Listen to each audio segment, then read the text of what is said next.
গতকালকে পাটোয়ারি ইস্যু নিয়ে দু চারটা কথা বলেছিলাম। তো অনেকে থ্যাংক ইউ বলেছেন, ভালো বলেছেন, অনেকে খারাপও বলেছেন।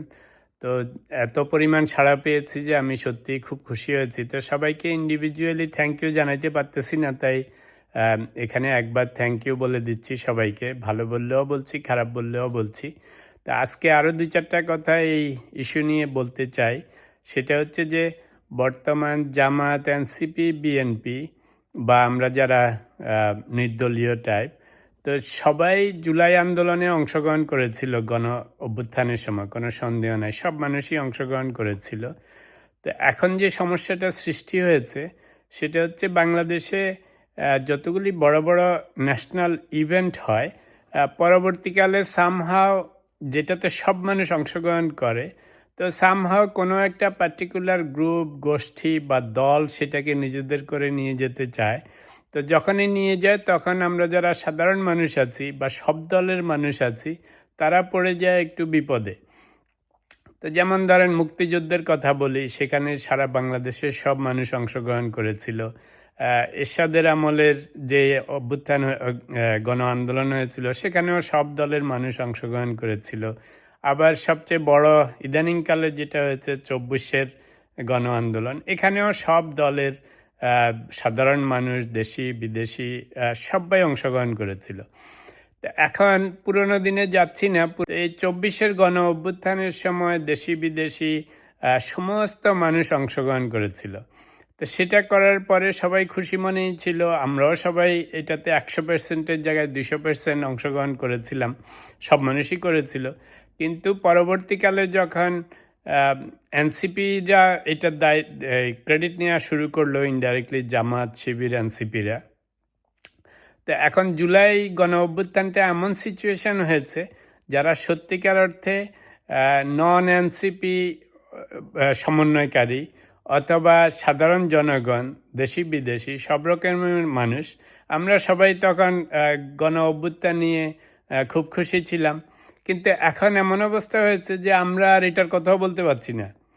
জুলাইয়ের গণ অভ্যুত্থান কিন্তু সংবিধান পরিবর্তনের জন্য হয়নি। জুলাই গণ অভ্যুত্থান সংবিধান সংস্কারের জন্যও হয়নি, জুলাই সনদের জন্যও হয়নি। সংবিধানে কোনো প্রবলেম নাই, দেশের আইন কানুন ব্যবস্থায় কোনো প্রবলেম নাই। তখন যেহেতু কোনো সরকার অনেক সময় অতিরিক্ত অপশাসন চালাইতে শুরু করে, তো তখন সেই সরকারের বিরুদ্ধে আন্দোলন করা হয়। এমন না যে পুরা আমাদের দেশের আইন কানুনে প্রবলেম আছে, আমাদের দেশের সংবিধানে প্রবলেম আছে, আমাদের দেশে কোনো কিছুতেই প্রবলেম নেই।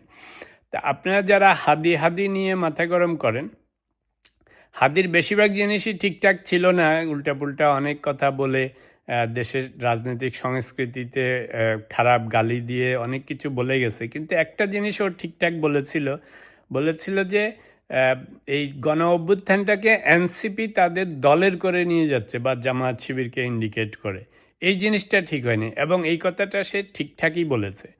তো এতে কি হয়েছে দেখেন, এখন মনে হচ্ছে জুলাই গণ অভ্যুত্থান মানে শুধু এনসিপি বা জামাত শিবির পিছন দিয়ে। গণ অভ্যুত্থান মানে সংবিধান ফেলে দেয়া, গণ অভ্যুত্থান মানে সংবিধানের সংস্কার সাধন করা, গণ অভ্যুত্থান মানে জুলাই সনদ। কিন্তু আপনারা বুকে হাত দিয়ে বলেন, আমরা যারা সবাই সারা বাংলাদেশে বিদেশে যতজন এটা নিয়ে আন্দোলন বা গণ অভ্যুত্থান করেছিল, গণ অভ্যুত্থানে অংশগ্রহণ করেছিল, গণ আন্দোলনে অংশগ্রহণ করেছিল, কেউ কি সংবিধান সংস্কারের জন্য করেছিল, কেউ কি সংবিধান ছুঁড়ে ফেলার জন্য করেছিল, নাকি এই সমস্ত জুলাই সনদের জন্য করেছিল? কেউ কিন্তু এগুলি চিন্তাও করেনি। কারণ দেশে আইন কানুন সংবিধান কোনো কিছুতেই আসলে কোনো সমস্যা নেই। সমস্যা হচ্ছে যারা এগুলিকে মেনটেন করে, যারা এটা ধারক বাহক, যাদেরকে সরকারে পাঠানো হয়, যারা এগুলি পালন করার কথা বিভিন্ন ফোর্সের, তাদেরকে নিয়ে সমস্যা। তো এখন আপনার চরিত্রের সমস্যা হইলে তো সেটা আইনের সমস্যা না। তো এই জন্য এখন যারা এটা নিয়ে মাতামাতি করতেছে, তা আমার গতকালকের ভিডিওতে অনেকেই হয়তো আমাকে যারা একটু গালমন্দ করতেছেন, যে যদি এই গণ অভ্যুত্থান আমরা না করতাম তাহলে আপনারা ক্ষমতায় আসতে পারতেন না, আপনারা গলাবাজি করতে পারতেন না। তো কথা তো সত্য, কিন্তু সেটা তো আমরা সবাই মিলে করেছি। তোমরা কেন তোমাদের একার করে নিয়ে যাচ্ছ? তা আমার মনে হচ্ছে ন্যাশনাল ইভেন্টগুলিকে যখনই কারো একার সম্পত্তি বানিয়ে ফেলে বা কোনো ন্যাশনাল হিরোকে যখন কারো দলের একার সম্পত্তি বানিয়ে ফেলে তখনই সমস্যার সৃষ্টি হয়। এখন যেমন ধরেন স্বাধীনতা আন্দোলনে বাংলাদেশের কোনো মানুষই বিরুদ্ধে ছিল না, অবভিয়াসলি একটা নির্দিষ্ট গ্রুপ ছাড়া।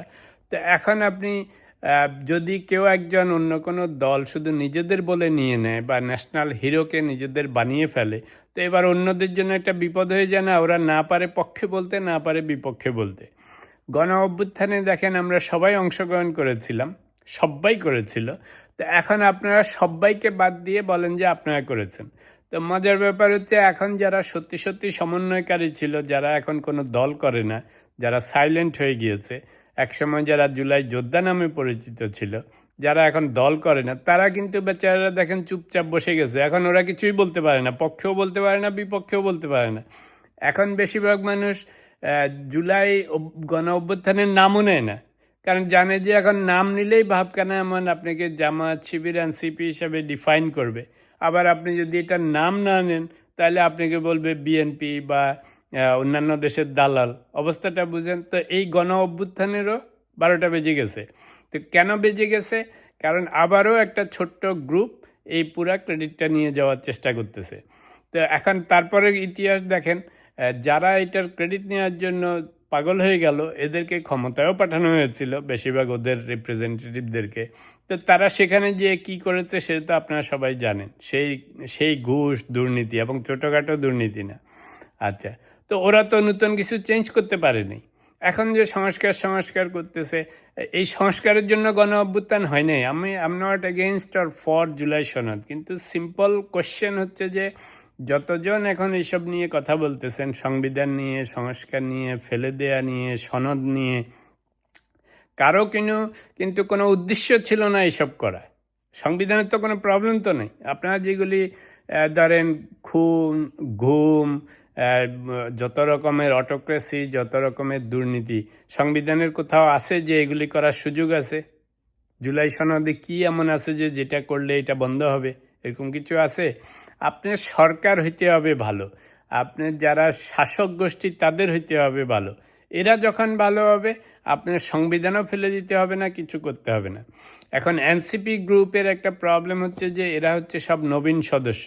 এরা এখনও সব ইউনিভার্সিটির রাজনীতি করে আসতেছে। ইউনিভার্সিটিতে যেমন ধাওয়া পাল্টা দেওয়া, এর ঠ্যাং ভেঙে দেয়, ওর হাত ভেঙে দেয়, একে গালি দেয়, ওকে গালি দেয়, মুখের কোনো লাগাম নেই। তো মানুষ ছাত্র হিসাবে, ইউনিভার্সিটি হিসাবে এগুলি নিয়ে কেউ অত বেশি বদার করে না। বাট আপনি যখন ন্যাশনাল স্টেজে, ন্যাশনাল পলিটিক্সে ঢুকবেন, তো এবার আপনাকে তো একটু পলিশড হইতে হবে। আপনি সংসদের এমপি হয়ে হাসনাত আবদুল্লাদের দিকে দেখেন, এদেরকে এমপি মনে হয়?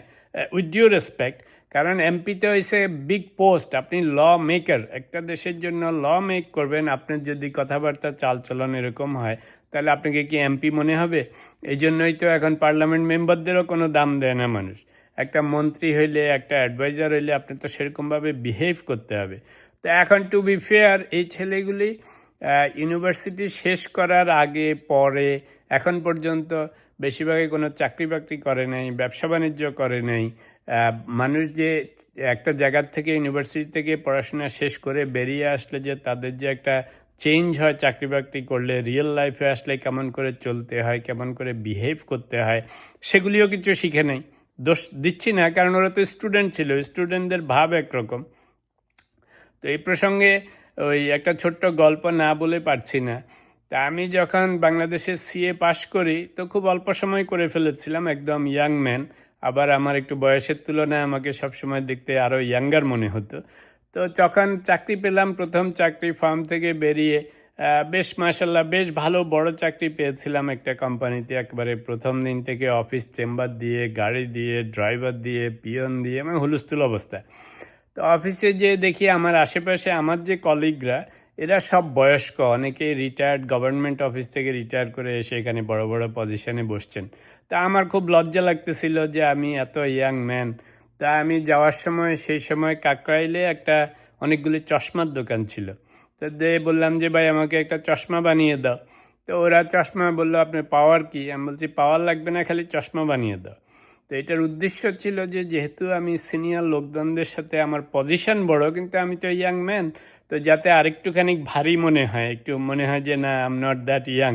তো এটা বললাম এই কারণে, জিনিসটা হয়তো হাসির মনে হবে, কিন্তু বাস্তব জীবনটা হচ্ছে যে যখন আপনি যেখানে যান সেখানে সেই পরিবেশের সাথে অ্যাডজাস্ট করে আপনাকে চলতে হয়।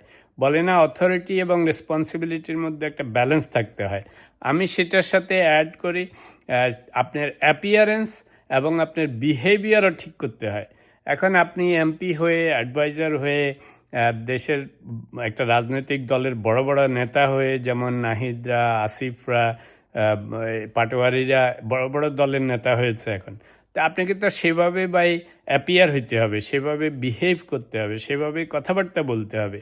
তা আপনি যদি সেটা না করে এখনও সেই ইউনিভার্সিটির ইয়াং ছেলেপেলেদের মতো ধাওয়া পাল্টা দেওয়া করেন, প্রাইম মিনিস্টারের মেরুদণ্ড ভেঙে দিবেন, একে দেশের থেকে ফেলে দিবেন, ওকে বিদেশ পাঠিয়ে দিবেন, যার নামে যা বলতেছেন, এগুলি তো ন্যাশনাল পলিটিক্সে ন্যাশনাল লিডারের মতো লাগে না, লাগে কি না?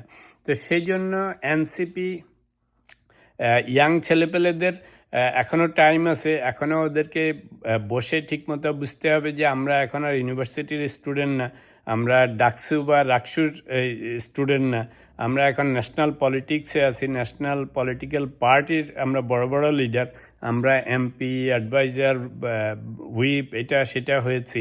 তো এগুলি সব কিছু বুঝতে হবে। আর এই জুলাইটাকে তোমাদের একা করে নিও না, কারণ তোমরা জুলাইটাকে তোমাদের সম্পত্তি মনে করাতেই এত সমস্যা হচ্ছে। আর জুলাইয়ের সাথে, জুলাই সনদ, জুলাই আন্দোলনের সাথে সংবিধান সংশোধন, জুলাই আন্দোলনের সাথে সংবিধান ফেলে দেয়া, এই ধরনের কোনো কথাবার্তা হয়নি। আমরা যখন আন্দোলনে অংশগ্রহণ করেছি, অনলাইনে, অফলাইনে, দেশে বিদেশে, আমাদের সাথে এরকম কোনো কথা হয়নি। আমরা যেটা করেছি যে দেশে একটু অপশাসন চলতেছে, সেই অপশাসনের আমরা শেষ চাই, সেই জিনিস হয়েছে। তোমরা যারা অংশগ্রহণ করেছিল, তোমাদের সাথে এরকম কোনো ডিল হয়নি যে দেশের সংবিধান ফেলে দিতে হবে, দেশের সব কিছু উল্টে ফেলতে হবে। দেশ ঠিকই আছে, দেশের সংবিধানও ঠিক আছে, দেশের আইন কানুনও ঠিক আছে। খালি তোমরা যদি ঠিকমতো বিহেভ করো তাহলেই সব ঠিকঠাক থাকবে। তো শুধু সরকার বিহেভ করলে তো হবে না, তোমরা যারা পলিটিক্যাল পার্টি আছো, বিভিন্ন বিরোধী পক্ষ আছো, ইয়াং জেনারেশন উঠে আসতেছো, ইয়াং নেতা হয়েছো, তোমাদেরকেও বিহেভ করতে হবে। তোমরা নিজেরা ঘুষ, দুর্নীতি, মারামারি, ফাটাফাটি, উল্টাপুল্টা কথা বলবা আর দেশ সংস্কার হয়ে যাবে, এটা কখনো হবে না। তা আমাদেরকে দালাল বলে কোনো লাভ নেই, কারণ আমরা তখনও চেয়েছিলাম দেশে সুশাসন প্রতিষ্ঠিত হোক, সেটা বিএনপির হাত ধরে হোক, জামাতের হাত ধরে হোক, এনসিপির হাত ধরে হোক, উই ডোন্ট মাইন্ড। এখন বিএনপি ইলেকশনে এসছে, এখন বিএনপিকে চলতে দাও। আবার যদি সামনে ইলেকশন হয়, সেটা জামাত হোক, এনসিপি হোক, we don't mind, as long as you guys behave, right? তো সেই জন্য বলছি যে নিজেদের আগে আয়নার চেহারা দেখতে হবে যে জুলাই গণ অভ্যুত্থানটা কেন হয়েছিল। সেই জুলাই গণ অভ্যুত্থানের পরে আমরা নিয়মতান্ত্রিকভাবে গণতন্ত্র চাই কিনা, সরকার নিয়মতান্ত্রিকভাবে দেশ চালাচ্ছে কিনা। ভুলভ্রান্তি হলে অবভিয়াসলি সমালোচনা করব, সবাই মিলে সমালোচনা করব, কিন্তু না হলে শুধু নিজের স্বার্থসিদ্ধির জন্য তো সরকারের পিছনে লাগলে হবে না, হবে কি না? তো সেই জন্য সবাইকে বিহেভ করতে হবে, সবাইকে। তোমরা যারা এখন ন্যাশনাল পলিটিক্যাল পার্টির লিডার হয়েছ, পার্লামেন্টে গিয়েছ, সেভাবে বিহেভ করতে হবে। নাইলে তোমাদেরকে তো সেরকম মনে হচ্ছে না যে তোমরা সংসদে যাওয়ার মতো যোগ্য, তোমরা ন্যাশনাল পলিটিক্যাল পার্টির লিডার হওয়ার জন্য যোগ্য। আর জুলাই অভ্যুত্থানকে, গণ অভ্যুত্থানকে ভাই হাদি যেরকম বলেছিল, নিজেদের কিছু বলে মনে করে না, করলে জুলাইও গেছে, তোমাদেরও সেই ক্রেডিট সবই যাবে। বরং জুলাই গণ অভ্যুত্থানকে জুলাইয়ের জায়গায় রাখতে দাও, সারা বাংলাদেশে মানুষ অংশগ্রহণ করেছে, সবাইকে ক্রেডিট দাও। আর সামনে সরকার যদি সত্যি সত্যি খারাপ করে, সেটার জন্য সমালোচনা করো, কিন্তু খামাখা রাস্তাঘাটে স্টুডেন্টদের মতো, ইউনিভার্সিটি কলেজ স্টুডেন্টের মতো চিল্লাচিল্লি করলে নিজেদেরও উন্নতি হবে না, দেশেরও উন্নতি হবে না, কোনো সংস্কার সাধনও হবে না।